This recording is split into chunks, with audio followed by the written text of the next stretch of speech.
Hi, welcome to the Winners Find a Way show and podcast with your host, Trent M. Clark, 3-time World Series coach, CEO of Leadershipity, serial entrepreneur, having started 12 companies, coach to the 1%, and an international speaker. This show is going to be your go-to podcast for facing adversity, being inspired, and overcoming obstacles, all from the best in the world, business, sports, and leadership.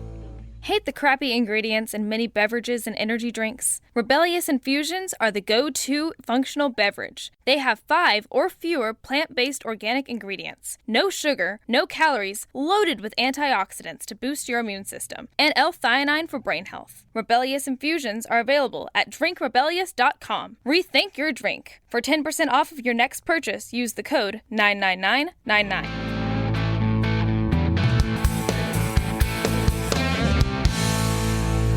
Hello, this is Trent Clark. Welcome to the Winners Find a Way show. I am your host, CEO of Leadershipity, serial entrepreneur, international speaker, longtime coach in professional baseball, coaching in 3 World Series. And I have got an awesome show today with 2 of best. My buddies here, Dave Zumpano and Guy Remond. Remond, right? Remond, yes. Remond. Close. Remond. There's no Y. We Americans, we can't get it right?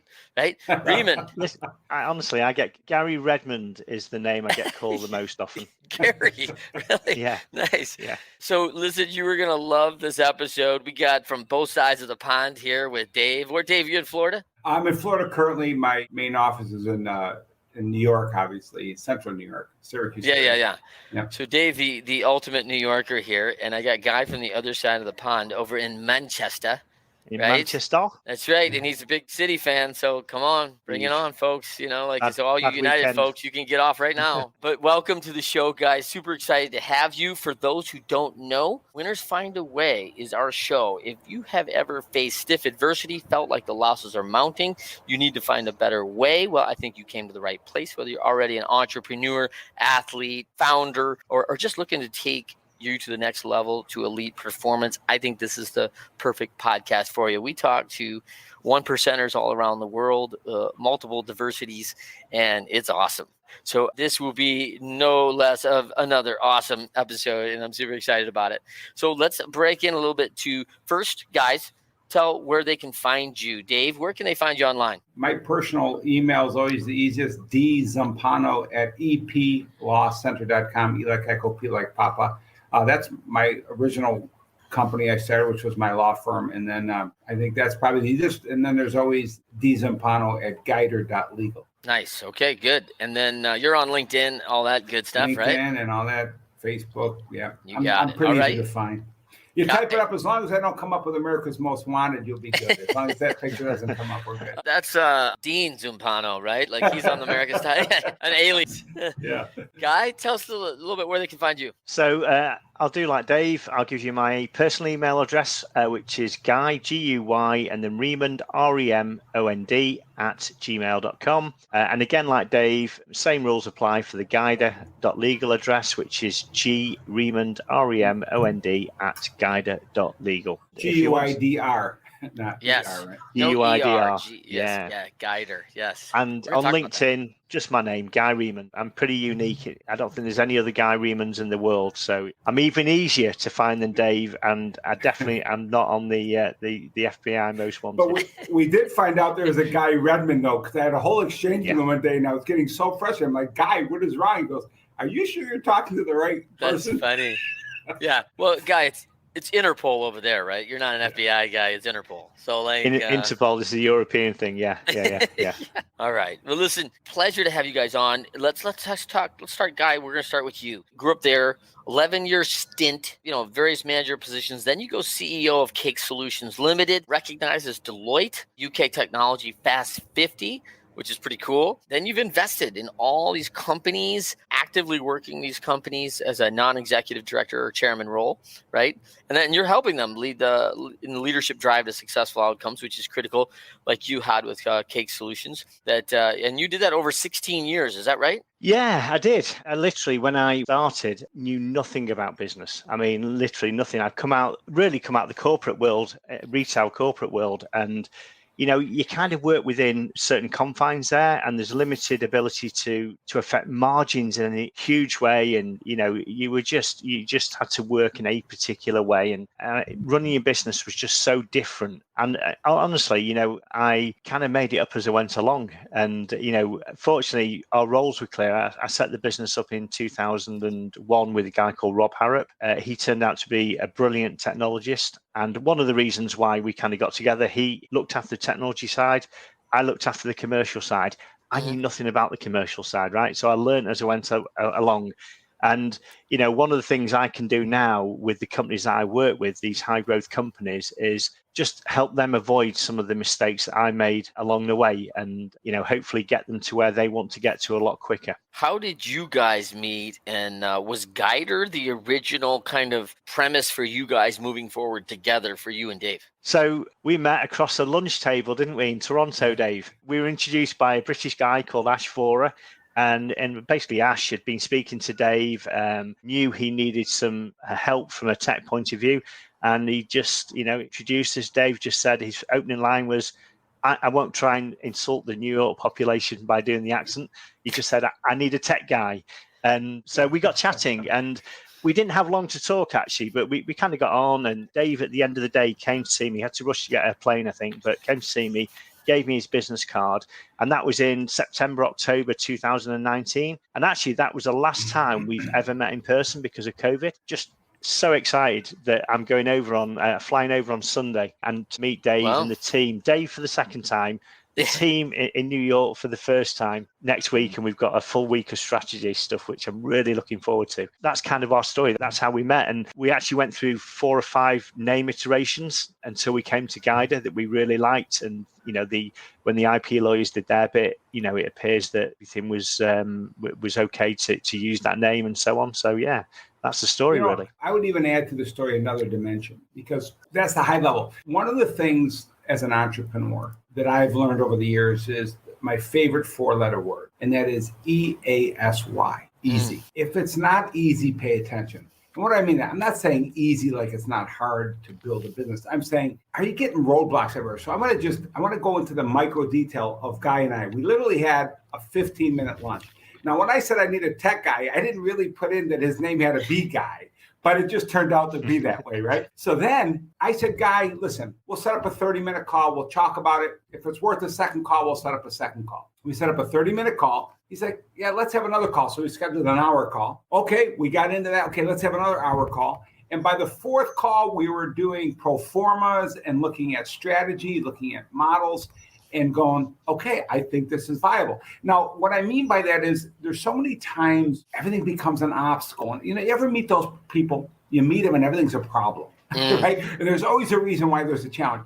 With Guy and I, 30 minutes, 60 minutes, 60 minutes, 60 minutes, bam, let's figure out, let's go. Okay, how would we go? Not to oversimplify this, Guy, but we've been doing that for now 2.5 years, right? We've just been getting on to the next call. We've been running the company, building the team, rolling it out nationally, 6 months ago, and we've been doing it all on Guy and I have 1-hour calls a week. And that's awesome. EASY, when it's the right people. I think it's a good point of the winners find a way, right? Like I think a lot of people that are recognizing right now in behaviors, some of the losing behaviors, everything's an obstacle. The smallest things seem like a major obstacle. And you're like, is that really an obstacle? Is that going to slow us down? Like, could it hinder a little bit for a small moment? Sure. But what's the way around it, over it, under it? How are we going to move through it if necessary? And I think that's that winners find a way attitude for sure. So let's dive into how you got to Guider, Dave, because, Syracuse law back in the 90s, then you find the Estate Law Planning Center. I mean, not long after you got out of law school, then you get in the estate planning industry with the IPUG Protection Trust, which is still rolling along, right? And huge. And that was back in 2000. Now we're 22 years into that. And credited, with the Medicaid practice for lawyers in America. That was also a huge deal. And then also continue the innovation with this cloud-based law practice management system, right? So getting into software technology isn't new to you.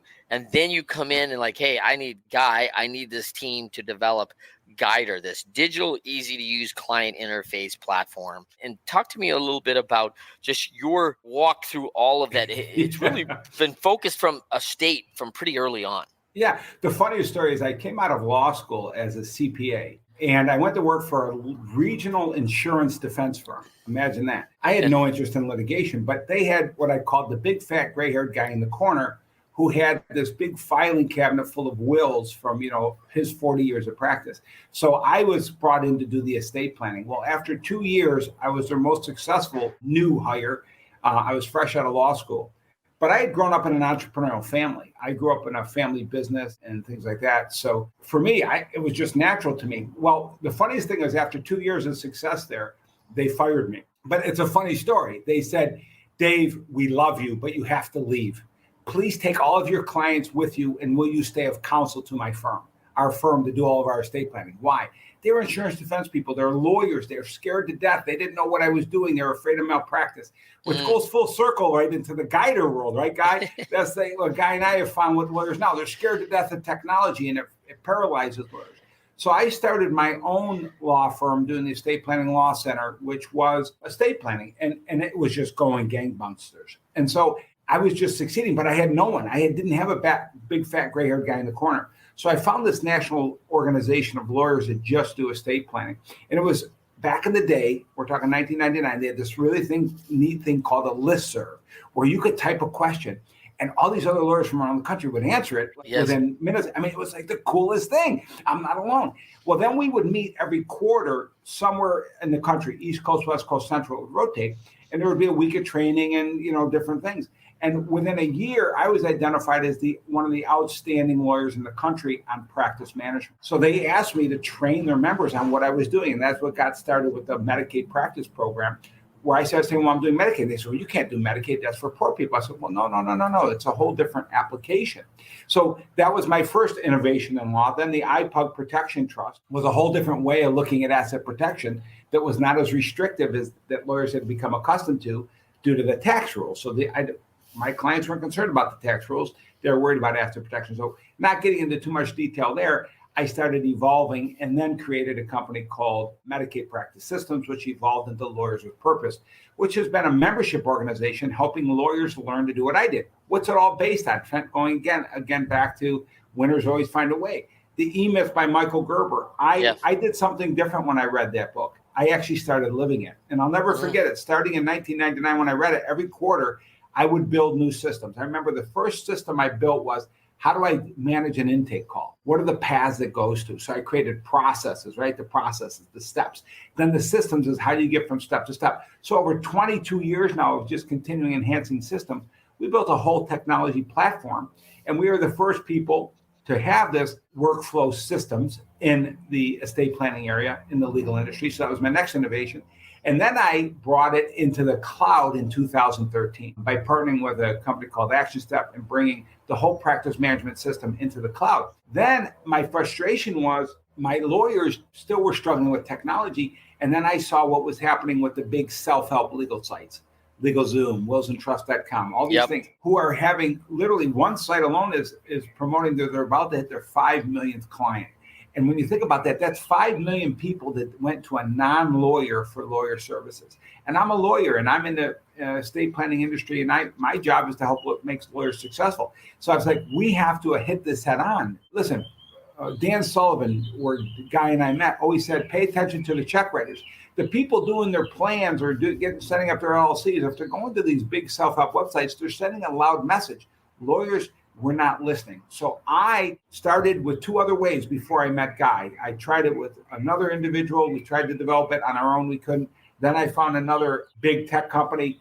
They built it, but it wasn't robust enough. I tell you the truth, that was my third and out. I'm going to give one more try. If it works, it works. If it doesn't, I'm just going to move on to something else. And that third try was Guy. And from there, it was easy because we had 2 different skill sets with the same core values. And I think that's another thing. I know Guy.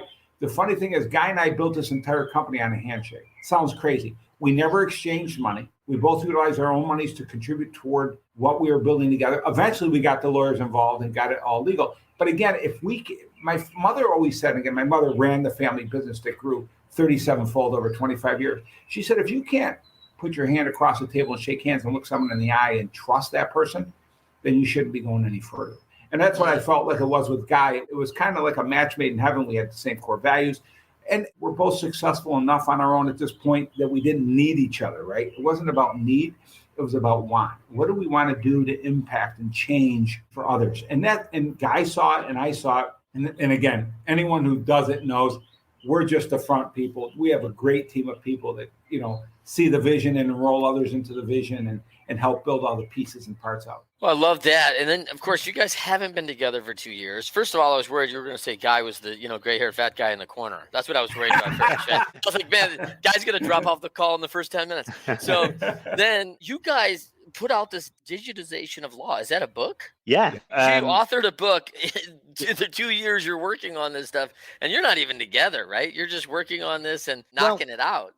Yeah, it's like any of these things. It's all about collaboration, not just the collaboration between Dave and I, but collaborations between organizations that can help you do this and people that can help you do these things quicker and easier. So we actually used a company who interviewed Dave and I over Zoom. So based in the UK, actually, as it happens. But, there's other companies that do these things all over the world. We put together the chapter list, all the content that we wanted to talk about. And then they interviewed us, and we probably had 8 to 10 Zoom interviews for an hour. Then editor put the text together. We then take a look at it. We go through a bit of a process where you try and put your own personalized bits into it and your own stamp on it, as it were. But you know what? It allowed us to write the book, and I'm not kidding you, in 3 months from start to finish, that book, which I'm proud of, by the way. Oh, great. We wrote in 3 months with the help of a company that specializes in doing these things. It brings back the EASY. They were so good at what they did. When I read the first draft, it was like I wrote it. It was like, because they took our words and they got to know us. And it is, I think today, I think more than any, and I think Guy would agree, there's someone out there for everything today. Yeah, you got to look, right? And there is somebody that specializes in the expert. Let's take this back, Guy. Let's jump back into, you growing up in England. Tell me a little bit about, you said you started in like corporate America. Was the mantra for you as a kid, like go to university, get educated, get a good job, have a career, and then all of a sudden you're doing that, right? Which is what probably I was told. I don't know, Dave, we were kind of told that in America. That was kind of the path. But if your parents are entrepreneurs like Dave and I's are, and I don't know about yours, Guy, but like you see people doing it a different way. And tell me a little bit about, like, as a kid, did you see yourself, hey, owning businesses, investing, helping people with their estate, and these lawyers with, how they do law better? Tell me how you saw that as a kid. No, I literally had no idea. And, my parents weren't entrepreneurs, actually. My mum was a teacher and then became a head teacher. And she was actually quite a force, because back in those days, becoming a head teacher as a woman was not an easy thing to do. Yeah. And she did that whilst having me and my sister as well. And, didn't take a huge amount of time off work. And she never had a day off sick in her life, while she was working. Just, a little, like Dave was saying with his mum, a bit of a force of nature. And my dad had he sold ingredients for plastics, and that's what he did. He was, and we were kind of a middle class family, and it was a really nice childhood. Nothing spectacular, but certainly not deprived at all. Yes, you're right. What I didn't know, right? So here's my little story. I found this out when I was early 30s, that I was dyslexic, and actually quite heavily dyslexic, which kind of explain why I was I'm trying to phrase it better, but I'm just going to say it. I was in the thick class at school. I was in I was. And, we call that. We call it remedial, right? Okay. Yeah. Well, we, at school, we called it the thick class. But looking back, it was because I was just really poor at communicating, because I couldn't put stuff down on paper in the way that my head was thinking, and it came out really badly. It just looked poor, because when you do traditional school exams, and the education system is broken, in my view, there's so much more we could do with people who aren't, typically academic people, but are still brilliant at certain things. And schools aren't very good, in my opinion, at identifying what people are good at, their unique ability, and actually encouraging that and helping them grow in that way. So if you don't fit the standard kind of academic route, which I didn't, then you don't necessarily do that well at school. And I did okay. I got 5 over levels. All my friends were getting 9 and 10. I actually stayed on, did A levels. I got 2 E's, which is the lowest mark before a fail, and I got a C, which I was really pleased with. Right, so that was excellent.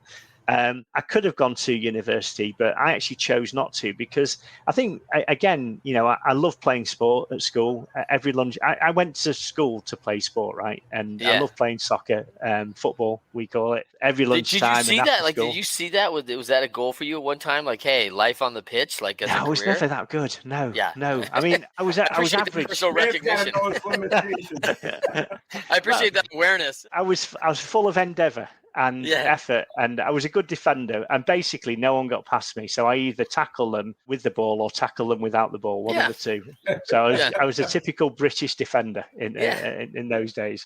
Not afraid of a red card, that's clearly no, it's quite hard to get a red card at school, and but yeah, I was okay at sport, but I didn't excel at it. It was never going to be something I was going to make a career in, and I kind of knew that, but I enjoyed it. I've done sport all my life. So I at 17, actually, I was young for my class year. I left school and went out to work and really enjoyed myself. And, the bottom line is that every single job I've had, I've worked really hard at. I've tried my hardest. I've been good at some stuff, average at other stuff, but I've never been bad at anything, I don't think.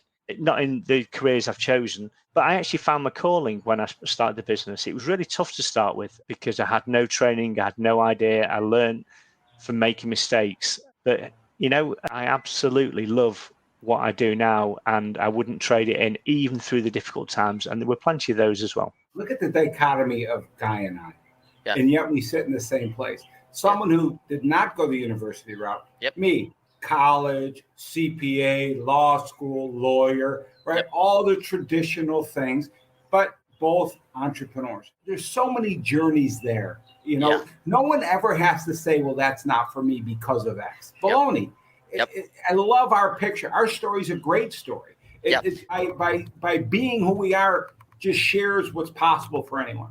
For sure. I would also argue too that, as we talk about skills that we have, and I believe we all have God-given talents, and also there's things that we don't get, right? But what happens is like, hey, these trials raise up other skills, right? My guess is that Guy is an absolute doer. Like, he has learned to do a bunch of things because he's not going to read about it. And now I think, like, as you talk about education system, I would have never looked at YouTube 20 years ago and gone, hey, you want to see a video of how to do something? I didn't know that was going to be used for. I thought people were going to make stupid cat videos, right? And now all of a sudden it's like, hey, you want to learn how to change a tire on your car? You want to learn how to balance your checkbook? You want to learn how to raise $14 million? Like, it's like, wait, what? It's all on YouTube, right? And you can watch video. People can educate you through audio, or I can go do it. We've learned that there's so many different ways to learn, that book reading, while valuable, is that's just one medium, right? There's lots of ways to learn, and upskilling other ways. My guess, Guy, has served you in tons of other ways by you going to put your head down and getting this great thing that so many kids today lack, called experience. Yeah, one thing I would say, Trent, that I haven't mentioned so far is that I think we, Dave and I are great believers in mindsets, and certainly one of mindset is one of an opportunistic one. So I've never had a plan in life, literally never had a plan. But what I've done is, when there have been opportunities where I've gone, that sounds kind of cool, I'm going to try it. And I take the risk and I try it. And nothing I've done has been planned. Even when I left school, it was like, right, okay, what do I do now? So I applied for a few jobs, and retail seemed like you didn't really need any particular skill set to be a retailer. So nice guy. So I went there, and what I learned there, the big thing I learned in retail is, I was working in stores with 350 people and managing pretty sizable teams, and I learned how to manage people at a really young age. That served me amazingly throughout my life. My biggest core skill is actually, now I've done this unique ability day, and you find out a little bit about yourself on that day, that one of my core skills is building unique teams. And I realized that I'm only good at certain things, and the stuff I'm not good at and the stuff I don't enjoy, I bring in other people to help me with those who actually enjoy doing it and are really good at those things. And that's one of the key principles I now live my life by. And that has allowed me to move from working within one organization and one company and doing, a role within that company to working across, at the moment, 8 different companies, 2 of which I own, with business partners, and still do them justice, in my opinion, as well. Yeah, Dave, I want to come back to this risk thing because I think it's really important. But Dave, talk to me about you, man. Like, are you saying, hey, I'm a Central New York kid that, hey, I'm going to go and light Manhattan on fire as a lawyer in my life, and wait till they get me and I'm going to be, setting courtrooms on fire. Is that what you thought when you were a kid? What were you thinking? It's the funniest thing. I was, so my parents were in the wholesale food business, and they were Italian importers, right? By my last name, I'm not Irish, but although I did my DNA, I have some English in me, guy. But I remember we used to pack spices. We'd have these big 100-pound barrels of oregano and parsley. We had to put them in little bottles, And that was and I remember I was 5 and 6 years old. I would get paid for my parents $0.25 a case. And I was the youngest of 10 kids. My mother had, you ready for this? For any women, you're going to cringe. My mother had 11 children in 12 years, no twins. Okay. So when you think about that, 9 of them were boys. So all my older siblings, when they got in doing that packing, that spicing, they weren't like me. I set up system. I would organize. They would do 1 bottle at a time. And I would unload 10, 20 cases on the place. I would funnel it all in. I would wipe it down. I'd have a system. And by the time I was done, I had the tallest stack. And I was the youngest child, right? So part of it, I think, is innate. I got a paper route. I did it 1 day a week, and I made more money than my neighbor friend who was the same age as me, who did it 6 days a week. I trained my clients to leave the money. I would collect once a month instead of once a week. All these little things, but I learned it from observing. So Guy learned on the job. He learned life's lessons. I watched my mom and dad run a company, and in 25 years that they ran it, while I was growing up, they increased it 37-fold. My mom ran the business. She was the numbers person. She was like the executive. My dad, everybody loved him. He was the sales guy. I was blessed to get a little bit of both, right? And so that was my life I had growing up. So I just started to apply it. I was in the 8th grade, and a family friend visited, said, what do you want to be when you grow up? The famous question. I said, I have no idea. He says, well, I'm a lawyer. You ought to think about being a lawyer. I'm like, sure, I'll be a lawyer. And that's kind of what it was, but not the litigating type. Although I was always a talker, so everybody thought I was going to be a litigator. Oh my gosh, Dave's always talking himself out of everything. But I don't like confrontation. I want to solve problems. I don't want to be, I want to take people who are conflicting. I'm great at resolutions. Having 2 sides that are challenged, I've always been good at helping them find a happy medium going forward. And so that's kind of where like Guy says, you got to find your strength. So my strength has always been helping others see the greatness in themselves and play into their possibility. That's kind of my thing. So Guy's great at building teams. I'm good at setting vision, helping enroll people into things they didn't know were possible. Those are the things that I like to do and say, look, anything's possible. Like Guy and I talking here, anything's possible. And there's no one path. It's mindset. And my mother, and again, my mother was a strong influence. As Guy said, his mother, outliers, right? My mother took over the family business and was the CEO and owner in 1965. There was no woman-owned businesses back then, right? Yeah, right. But what she always said was probably the best advice I ever got. She always said, put your head down, work hard. There's the next magic part. Give people more than they expect, and the rest will happen. And that's the biggest thing I've found over the years is you've got to focus on them, not you. If you focus on you and what you want, it's like being on a treadmill. When you really understand what the need is, identifying the need in the marketplace, whatever that need is. When Guy was doing that grocery store, wherever he was at, his need was to get that team united. Find the need and solve the need, and I think that's the thing. Head down, work hard, give people more than they expect. Get into their perspective. Be a value creator.